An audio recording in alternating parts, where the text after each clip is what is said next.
జిల్లా ప్రజల సమస్యలను పరిష్కరించడంలో అధికారులు, సిబ్బంది అందరూ కలిసి సమన్వయంతో పనిచేస్తూ ప్రజలకు అందుబాటులో ఉంటూ ప్రతి ఫిర్యాదుదారుని సమస్యను చట్ట పరిధిలో క్షేత్రస్థాయిలో విచారణ జరిపి బాధితులకు అండగా ఉండాలని జిల్లా ఎస్పీ శరత్ చంద్ర పవార్ ఆదేశించారు.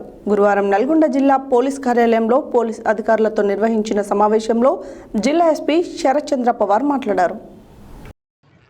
గురువారం నల్గొండ జిల్లా పోలీస్ కార్యాలయంలో పోలీస్ అధికారులతో నిర్వహించిన సమావేశంలో జిల్లా ఎస్పీ శరత్ చంద్ర పవార్ మాట్లాడుతూ జిల్లాలలో శాంతి భద్రతలకు విఘాతం కలగకుండా చట్ట వ్యతిరేక కార్యకలాపాలు పాల్పడే వారిపై కఠిన చర్యలు తీసుకోవాలని అధికారులను ఆదేశించారు.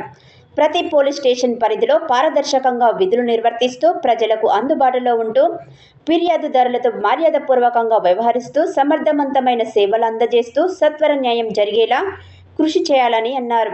విజిబుల్ పోలీసింగ్ ద్వారా నేర నియంత్రణ కట్టడి చేయాలని అన్నారు. కమ్యూనిటీ పోలీసింగ్ ద్వారా గ్రామాలలో సీసీటీవీలు ప్రాముఖ్యత అవగాహన కల్పిస్తూ ఏర్పాటుకు కృషి చేయాలని అన్నారు. డయల్ 100పై ఏదైనా సమాచారం వస్తే వెంటనే అధికారులు సంఘటన స్థలానికి చేరుకొని సమస్యలను పరిష్కరించాలని అన్నారు. అదేవిధంగా దొంగతనాలు జరగకుండా పాత నేరస్తుల కదలికలపై నిఘా పెడుతూ పగలు రాత్రి పెట్రోలింగ్ ముమ్మరం చేయాలని అన్నారు. అసాంఘిక కార్యకలాపాలు, గంజాయి, జూదం, పీడీఎస్ రవాణా లాంటి వాటిపై ప్రత్యేక దృష్టి సారించి పటిష్టమైన చర్యలు తీసుకోవాలని అన్నారు.